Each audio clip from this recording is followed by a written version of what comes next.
Muchísimas gracias, Sergio. Hemos llegado al final de este primer bloque. Muchísimas gracias, Fran. Bueno, Fran, además de un fantástico director de Impúlsame, como veis, es un auténtico caballero y ha dicho que yo voy a hacer la mesa redonda sentada muchísimo mejor y tiene toda la razón.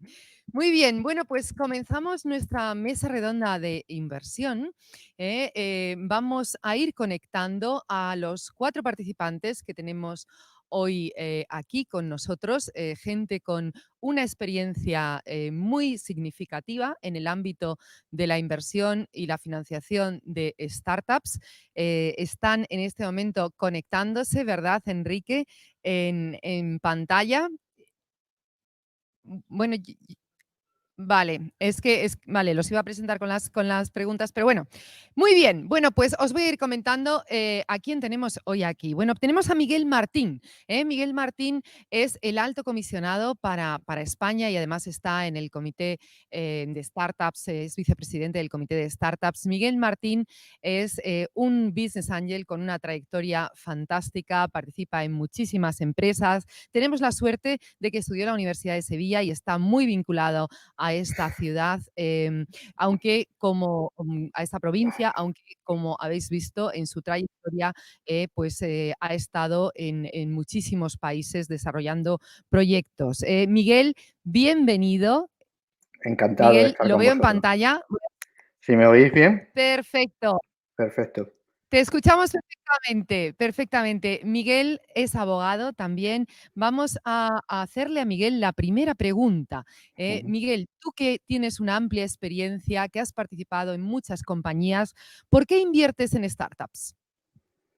Bueno, yo creo que principalmente, sobre todo en las fases iniciales, como Business Angel, obviamente también se espera un retorno económico, pero hay un componente importante de involucrarse y mentorizar startups. Para inversión pasiva hay otras opciones muy diferentes. Y yo creo que quizás el valor añadido adicional que recibes al posible retorno monetario de la inversión. Además, creo que todos los que estamos en la mesa redonda, incluida tú, sabemos que esto es una inversión de riesgo, por lo cual a veces se gana y a veces se pierde, pero la experiencia personal de apoyar un proyecto de emprendimiento, pues es algo en el que siempre ganas, ¿no? Incluso cuando la empresa, por lo que sea, se queda en el camino, ¿no? Efectivamente, Miguel, el corazoncito, ¿verdad? Y lo dice Miguel, y lo dicen las encuestas. El perfil del Business Angel en España y en Andalucía muestra que el 93% tienen un componente de corazón importante. Vamos a dar también la bienvenida a Stefan Mesons. Él es también una persona con una trayectoria muy importante en este sector. Él es socio de Fellow Funders. Fellow Funders es una empresa que fomenta la inversión, es decir, la microinversión y también el crowd equity de microinversores y también lo hace, invierten a través de todos los socios que participan en la compañía. Stefan es economista y es una persona que ha participado también en muchísimos proyectos. Y a él le voy a preguntar, Stefan, bienvenido. ¿Cuáles son las claves para ti que hacen un proyecto invertible? Muy buenas tardes ya casi, por la hora que es. Muchas gracias por invitarnos a esta mesa ronda y buenas tardes a la audiencia y especialmente a los que están ahí en el auditorio. Pues para nosotros un proyecto invertible, y eso es importante, tiene como varios componentes que quiero poner un poco de relieve porque muchas veces está prácticamente el ABC del buen inversor, pero nosotros tenemos también otros puntos importantes que nos gusta y que hemos aportado desde siempre. Lo primero es importante es la solución, el producto, el servicio, lo que se ofrece. Queremos saber si es legítimo, si realmente hay legitimidad para lanzar un proyecto de estas características. Si es realmente necesario, porque ¿qué es? Es un gadget, es algo realmente necesario, responde a una necesidad. va a ser aceptado, es decir, existe un mercado, existe realmente empresas que están compitiendo ya para ese segmento. Y luego hay un aspecto para nosotros vital, es si realmente es viable, ¿vale? Porque las buenas ideas realmente pues existen, pero luego lo que es importante también es la viabilidad. Y para nosotros la viabilidad se compone de 3 factores. Uno, obviamente, el equipo, que siempre hemos hablado, que una buena idea con un equipo malo pues puede llegar a un fracaso, y nos gustan más los equipos buenos, aunque las ideas no sean extraordinarias, porque sabemos que hay perspectiva de crecer. Luego, obviamente, las expectativas de crecimiento, es decir, estamos realmente en un mercado portador, y eso para nosotros sí es un aspecto importante. Y la última, y no menor, y creo que es un punto a tener muy en consideración por parte de muchos emprendedores, es la capacidad de tener margen de maniobra. ¿Qué quiere decir tener margen de maniobra? Es tener capacidad de tomar decisiones frente a crisis y a oportunidades que les brinda su proyecto. Y, por lo tanto, creemos por eso que el aspecto financiero y los aspectos relacionados con la inversión por parte de Business Angel o de VCs o de inversores que no son profesionales de la inversión son esenciales dentro de su estrategia como posible startup. Con lo cual, para nosotros es vital que tenga esa capacidad. Si no la tiene, va a ser muy difícil, porque si no cumple con su business plan, no le está resultando fácil conseguir su objetivo, pues lo más probable es que se muera porque le falte cash, cuando igual la idea es excelente y simplemente necesita tiempo y capacidad para poder ajustarse a sus problemas. Muchas gracias, Stefan. Un aspecto muy importante, ese equipo con cintura, capacidad de adaptación, es algo absolutamente importante para garantizar ese crecimiento, ese éxito de la startup. Y dejadme ahora que dé la bienvenida, vamos a salir de más allá de Andalucía, y vamos a compartir la visión de Luis Alberto Ruano. Luis Alberto es director de Ricari, que es un fondo de inversión en La Rioja que opera en startups y también en empresas en crecimiento. Es una persona con una trayectoria también muy amplia en el mundo de la inversión. Él se ha involucrado también directamente en muchos proyectos, y a él me gustaría preguntarle ¿qué caso de tu trayectoria, Luis Alberto, te gusta recordar? ¿Qué caso considerarías especial o que tienes una satisfacción personal más relevante por él? ¿Cuál destacarías? Buenos días a todos. La verdad es que muchas gracias por la invitación. Saludo a mis compañeros de mesa, ¿no? Virtual. Os conozco, nos volvemos a ver pronto físicamente, y es una pena no poder estar acompañándoos en Sevilla. Bueno, mencionar solamente un proyecto sería un poco, quizás, que los demás se sientan diferentes, ¿no? Pero bueno, sí que me gustaría mencionar un caso de unos chicos a los cuales conocí hace muchos años, cuando solamente tenían una idea y eran muchos potenciales socios y aún no habían creado ni la empresa. Y hoy en día han conseguido convertir su sueño en realidad y han conseguido ser uno de los referentes en lo que es las competiciones de rap, del freestyle. El año pasado fueron capaces de abrir en los mercados de México, Argentina, Chile y Perú. Y este año la verdad es que tenían muy buenas expectativas, pero bueno, el coronavirus ha llegado pues para, de momento, paralizar lo que son las competiciones con público presencial. Pero cuando la primera vez que les escuché, pues hará 8 años, pues como os digo, eran un grupo de chicos de entre 22 y 26 años, varios, en los cuales tenían una idea que era su pasión, ellos eran freestylers y pensaban en crear, tenían la ilusión de convertir eso, que aparentemente todos podíamos pensar que era una actividad marginal, residual, incluso, bueno, las películas tampoco le han hecho mucho beneficio en cuanto a la imagen que tienen. Su ilusión era convertirlo en un deporte como el ajedrez. Y poco a poco lo están consiguiendo. Y están consiguiendo pues el apoyo de grandes marcas que están viendo en ellos una forma de llegar a ese público joven del que ya no ve la televisión, ya no es imposible impactarles por otro tipo de publicidad. Y bueno, pues para que os hagáis una imagen, bueno, pues reconocidas marcas del sector de la higiene personal pues en los países del sur en Argentina, por ejemplo, pues se le están apoyando en cuanto a patrocinio. Cosa que hace pues 2 o 3 años sería impensable cómo ese tipo de marcas está utilizando este tipo de proyectos para poder llegar a ese tipo de clientes, a ese tipo de clientes que de otra manera no llegarían. Entonces, para mí es un proyecto muy satisfactorio porque unos chicos desde Logroño se están enfrentando al mundo y están compitiendo pues con la liga como si fuera la champion de las competiciones de freestyle, que todos tenemos en la marca la bebida la bebida energética, que está en todos los sitios. Ellos han conseguido estar por encima en cuanto a autenticidad y a repercusión en redes sociales y a población que le sigue. Se llaman Urban Rooster.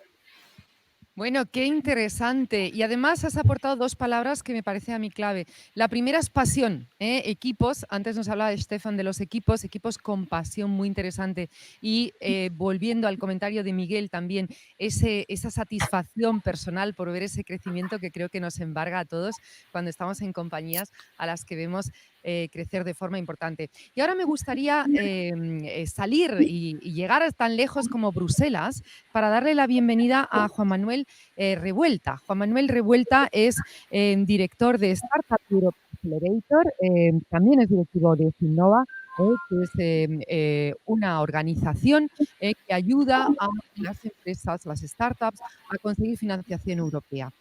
Juan Manuel, ¿qué deben hacer? O sea, hay grandes oportunidades, hay un foco de Europa en este ámbito, en Digiconet, nos lo han trasladado muchas veces. ¿Qué deben hacer las compañías para poder acceder a este tipo de fondos? Pues buenos días y enhorabuena por este magnífico evento que me tiene enganchado desde primera hora. Bien, para Bruselas el emprendimiento de startups, pero también las scale-ups, es un tema de absoluta, no solo actualidad, sino que es una de las palancas para salir de la crisis post-pandemia. Fíjense, de los emprendedores que hemos estado escuchando esta mañana, todos ellos pueden participar en el programa Erasmus Emprendedores. Pero cualquiera que nos esté escuchando, también los fondos de inversión, si tiene identificadas empresas innovadoras, tienen que ser innovadoras a nivel mundial, bueno, pues ahora tenemos varios retos abiertos que pueden conseguir por parte de la Comisión Europea, programa LIFE, hasta 2 millones de euros de subvención por proyecto. Ahora, eso sí, tenemos que ser innovadores realmente disruptivos. Y la innovación no solo es tecnológica, puede ser en el modelo de negocio o puede ser en el sistema. No solo medio ambiente, hablemos de innovación en cualquier sistema. Bueno, próximo 6 de octubre tenemos proyectos que pueden obtener hasta 2,5 millones de euros de subvención de la Unión Europea al 70% y hasta 15 millones de euros de equity. Termino explicando el programa Escalar. Es una nueva herramienta que empezará el 1 de enero. Son para fondos de inversión verticales, puede ser turismo, puede ser Big Data, puede ser medio ambiente o real estate. Estamos con uno de PropTech y otro de turismo trabajando o Agritech. En cualquier caso, termino explicando que hay mucha financiación para esto. Hay financiación sin gastar en España, 14 millones de euros del periodo 2014-2020. Hay fondos. Entonces, anímense, Europa está para ayudarlo y son básicamente los criterios que estaban contando los anteriores panelistas. Efectivamente, Juan Manuel, muchísimas gracias porque nos has dado muy rápidamente y muy concreto un scope de todas las opciones que tenemos en Europa y esto no puede ser. No debemos dejar de aprovechar la oportunidad y que España sea un país que no utilice fondos en sectores tan importantes como tú has comentado. Me gustaría volver a Miguel y a su experiencia para preguntarle, ¿algún caso para olvidar, Miguel? ¿Algún caso con un mal resultado? ¿Y cuál fue la clave que generó ese mal resultado? ¿Qué podemos aprender de esa experiencia? Bueno, vamos a ver, todo depende de lo que se considere mal resultado, ¿no? Como pérdida económica, obviamente nunca nos aciertan todas las startups. De hecho, creo que solamente el 30% de las startups sobreviven al cabo de 4 o 5 años y todavía un porcentaje menor consigue, digamos, lograr un exit, ¿no? Pero personalmente, a mí quizá lo que más regusto amargo me queda es cuando me puedo haber equivocado a lo mejor en la evaluación personal de los equipos y cuando el proyecto era un proyecto que debería haber salido adelante y por razones, digamos, internas o de algún otro tipo de relaciones personales no ha surgido, no ha salido para adelante, ¿no? No me gustaría dar ningún nombre en concreto, ninguna empresa en concreto, me parece tampoco, digamos, lo mejor. Quizás lo que sí es verdad es de que, bueno, en mi caso, y creo que por la edad que tenemos un poco todos los panelistas, hemos tenido una trayectoria previa a lo que pudiera ser la época de las startups, la innovación y tecnología. Yo llevo unos 10 años vinculado a este digamos, ecosistema. Y una de las cosas que precisamente más valoro del mundo de las startups es que el ambiente o la forma de trabajar en la que generalmente la apertura que hay o la capacidad de compartir o de impulsar un poco entre todos no se da en los sectores tradicionales, que ahora estoy un poco más desconectado de ellos. Imagino que todavía seguirá siendo mucho más reticente a la hora de compartir ideas, información. Y concretamente con eso creo que todos nos habremos encontrado en la situación de que alguien cree que tiene el nuevo Google y te dice que no lo puede compartir contigo porque si no le firmas un NDA, yo como abogado, si os doy un consejo, nunca he visto un NDA ejecutado en corte. Cada uno, creo que es un procedimiento que a lo mejor hay que seguir por temas de protocolo o por temas de dar confianza, pero mi experiencia no es digamos, la más práctica con el tema de las cartas de confidencialidad y todo este tipo de historias, ¿no? Como te decía, bueno, sin tampoco alargarme mucho, creo que es una pena que a lo mejor hay proyectos que por no haber asentado bien o haber dejado claro cuál era el rol de cada uno y qué iba a aportar cada uno a los proyectos y este tipo de cuestiones, pues que se queden en el camino por diferentes motivos vinculados a temas personales, ¿no? A mí personalmente creo que quizás el factor más difícil en cualquier negocio, el factor humano. Todo lo demás muchas veces es más o menos resoluble, pero si se enquista el tema humano, muchas veces es muy, muy complicado, digamos, sacarlo adelante, ¿no? Miguel, has dado en el clavo y además las estadísticas nos dicen que es así. Es decir, el mayor porcentaje de fallos en empresas ya invertidas, e incluso scale-ups ya invertidas, viene por conflictos entre los socios fundadores, ya sea entre ellos o entre los socios fundadores y los inversores. Y de hecho, uno de los casos que he mencionado hoy, una de las empresas, Verse, que ha sido de actualidad por la compra de Jack Dorsey, estas semanas pasadas, pues se produjo un conflicto de este tipo hace unos años. Así que has dado plenamente en el clavo, ¿eh? Gracias. Vamos a volver a Stefan, ¿eh? Y a mí me gustaría conocer, porque esto, la figura del Business Angel, antes hemos hablado de la emoción, pero también hay algo muy importante que es ese papel de asesoramiento. Muchas veces, incluso yo tengo casos de socios, yo en alguna ocasión incluso lo he hecho, esa involucración en la gestión. Stefan, tú en algún caso te has involucrado en la gestión, ¿por qué? ¿Y qué te llevaste de ello? Vamos a ver, nosotros teníamos adosado como fellow un palabra inicialmente dentro de nuestra filosofía de trabajo que era famoso Smart Investment, que es no solamente el ayudar a buscar la financiación que requieren las startups y las scale-up o incluso las pymes, sino también ir un poco más allá de nuestra actividad puramente de financiadores, ¿no? ¿Y por qué? Esencialmente porque todos los socios que venimos de horizontes muy distintos, yo personalmente he estado involucrado en el mundo de Internet desde el año 88, 89, cuando todavía Internet no era una realidad. Es decir, tuve la suerte de ser el responsable del lanzamiento de Infovía en Telefónica y luego de Terra más adelante. Y una de las razones por la que uno no puede evitar, porque a su vez también ha sido emprendedor, es de quedarse simplemente detrás de de la valla, sino meterse en el ruedo, ayudar justamente con sus contactos, ayudar en su saber hacer. Tenemos mucha experiencia internacional, muchos de los socios, por lo cual, lógicamente, pues ayudamos a abrir puertas. Y yo creo que esto es parte también del trabajo de un Business Angel que realmente se involucra directamente de forma activa o de forma semiactiva, pero con una involucración que puede aportar, lógicamente, mucho más valor que incluso el dinero que aporta. Por lo tanto, yo creo que una necesidad y además es muy recomendable una involucración porque es la mejor forma de poder seguir además de muy cerca la evolución de estas compañías que hemos financiado, ¿no?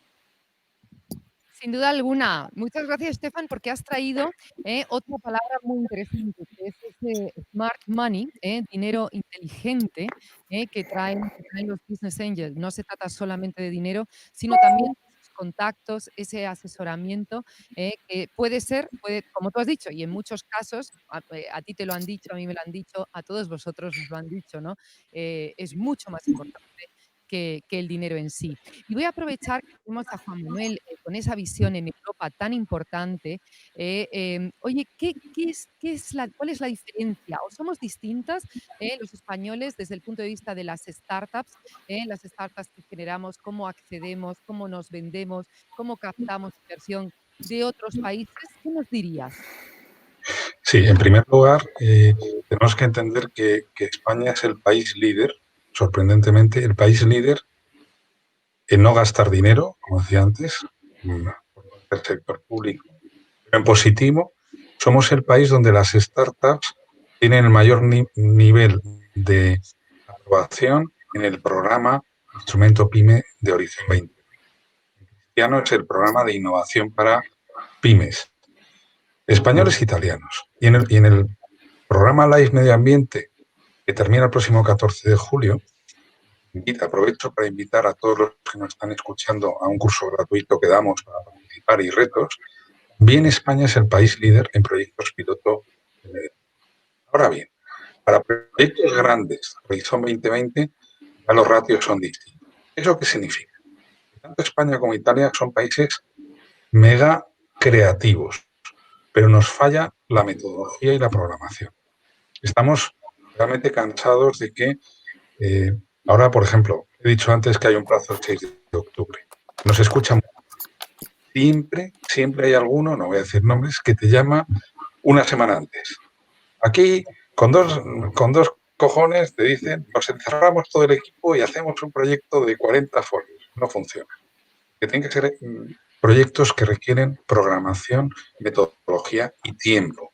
Entonces, por un lado, digamos, la gente espabila, tenemos una carencia, digamos, que es el nivel del inglés, que bueno, también tenemos mucha gente que habla inglés fenomenal, o hay entidades que nos pueden ayudar a traducir. Tú no puedes presentar un proyecto en el cual te estás jugando 2,5 millones de euros, más 15 millones de euros de equity, con un mal inglés, cuando incluso la idea es fantástica. Entonces, bueno, eso que debilita ese networking internacional que es fundamental. Y Europa, fíjense, no solo subvenciona. Nosotros, a través de nuestra aceleradora, Startup Europe Accelerator de la Fundación Finnova, ofrecemos dos cosas que son a veces mucho más importantes que el dinero. Uno, la comprensión futura del marco jurídico.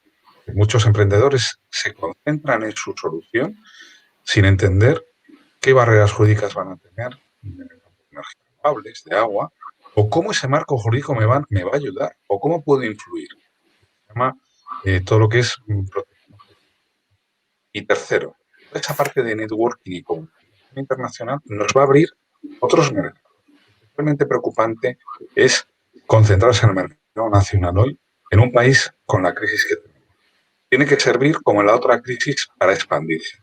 Y aunque seas pequeño, busca alianzas. A veces es mejor ser cola de león que cabeza de ratón.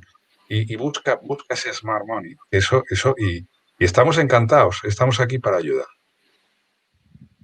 Muchas gracias. Yo creo que tú también has dado en el clavo. Grandes generadores de ideas. Somos fantásticos improvisando, pero muchas veces esa capacidad de ejecución, esa planificación, pues nos falta.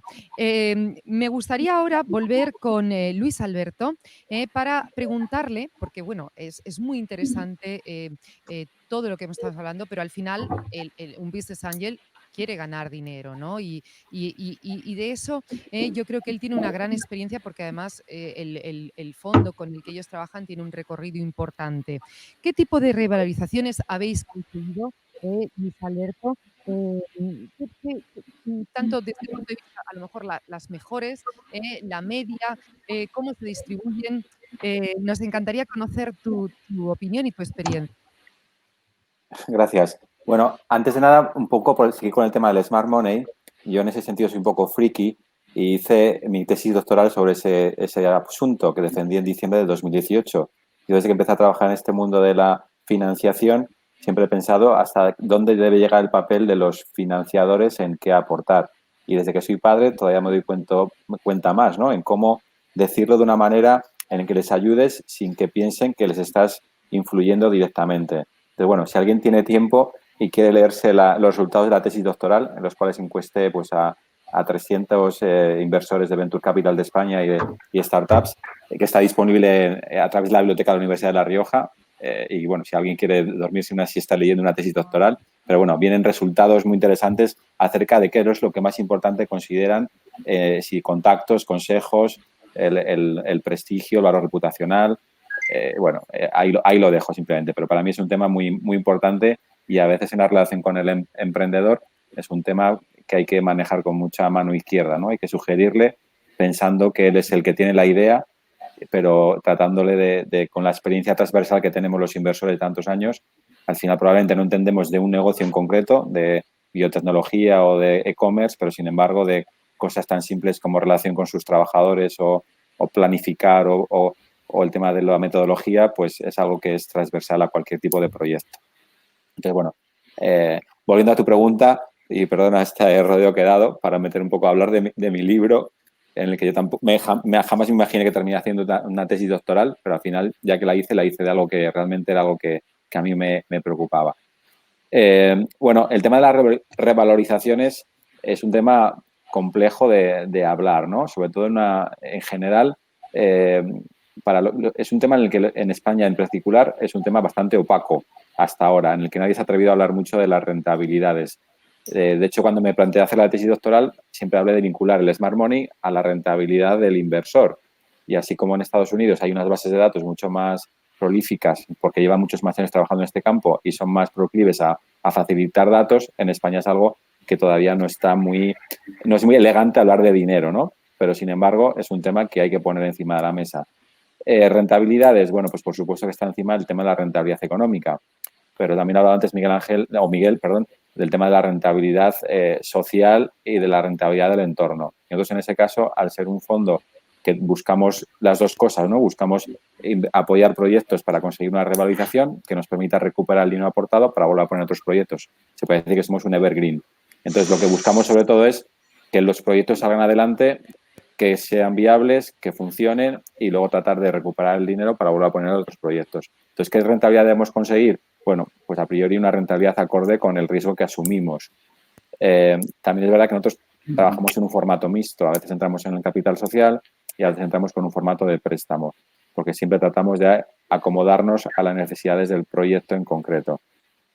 Pero bueno, por dar un dato a las personas que nos puedan estar escuchando, al final, tanto los inversores como los business angel, lo que buscamos es una rentabilidad algo superior a lo que podías tener con tu dinero puesto en el banco. O sea, que tampoco piensen que nos vamos a hacer súper millonarios porque todos seguimos trabajando y estando aquí. O sea, que también es un tema de pasión y de vocación.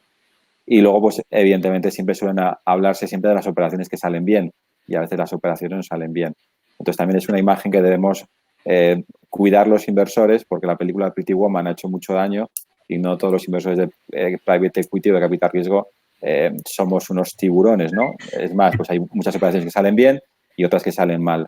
Entonces, somos un compañero necesario para el emprendedor y si cuando nosotros obtenemos rentabilidad, seguro que él va a obtener muchísima más porque él ha invertido a una cantidad de valor, a una valoración muy inferior a la que nosotros estamos invirtiendo. Y de ahí lo que digo es que hay que ser generosos. Si nosotros conseguimos, si él va a conseguir una rentabilidad, nosotros también la queremos conseguir. Y si nosotros la estamos consiguiendo es porque su rentabilidad siempre va a ser muy superior a la que nosotros vamos a alcanzar. Muy No he dado bien. ninguna cifra, pero... Bueno, pero nos has dado mucha información. Muchas gracias. Muy Parece que interesante. estaba hablando desde Galicia en lugar desde la Rioja. Ah, sí. No, Bueno. porque no he contestado tu pregunta, le he dado muchas vueltas. Bueno, de cualquier manera nos has aportado mucha información muy interesante para entender cómo trabajáis. Todos lo habéis hecho. Es una pena que tengamos limitaciones de tiempo y por eso os voy a pedir para cerrar una frase, solamente una frase, ser muy concretos sobre el momento, sobre la incertidumbre del momento. ¿Os sentís optimistas, pesimistas, neutros? Podéis decirme a lo mejor, hay que invertir. El otro día me decía alguien, me he salido de todo el sector de oficinas. ¿Qué pensáis que va a pasar en los próximos meses? Miguel, ¿qué opinas tú? Bueno, antes de nada, decir a todas las personas que estén en la audiencia o conectados que si alguno tiene interés en contactarme, la forma más fácil es por LinkedIn. Además, ahí pueden ver un poco la trayectoria y qué hacemos concretamente desde el Foro Mundial de Business Angels y otras actividades en las que estoy participando. Y respecto a, digamos, al escenario post-COVID, por llamarlo de alguna forma, pues creo que como en general va a haber siempre ganadores y perdedores.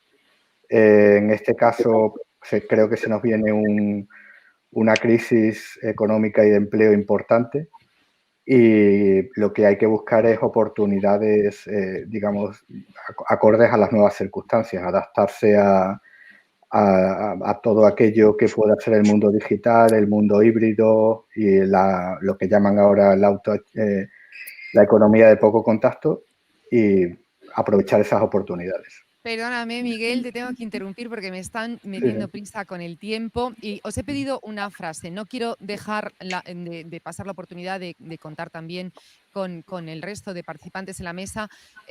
Una frase, optimistas, pesimistas, neutros y ya finalizamos. Stefan, por ejemplo. Yo diría directamente optimista, porque creo que si no vamos a ir a poco. Y la frase sería algo como, es el momento de rebotar y de rebotar más alto de lo que uno tenía pensado hasta ahora. Es el momento de rebotar. Perfecto. Luis Alberto. Para mí, realista, y analítico y, por otro lado, antes decía que las startups y el emprendimiento era el futuro y para mí ahora es el presente necesario. Juan Manuel. Optimismo absoluto al que trabaje y esté reinventándose. El que muchos se van a quedar, desgraciadamente, quietos y con problemas. Y la única solución es trabajar, trabajar y trabajar. Y ahí tenemos el programa Next Generation de la Unión Europea, digitalización, todo lo que es medio ambiente, food. Bueno, hay muchas oportunidades, hay mucho dinero, pero hay que innovar y trabajar. Muy bien, muchísimas gracias, caballeros. Ha sido un auténtico placer estar con vosotros hoy, esta mañana, desde Mairena del Alcor, en el evento Impulsa, compartiendo vuestras experiencias y mucho conocimiento. Muchísimas gracias. Vamos a seguir ahora. Un placer. Chao. Vamos a seguir ahora con los proyectos, que tenemos el segundo bloque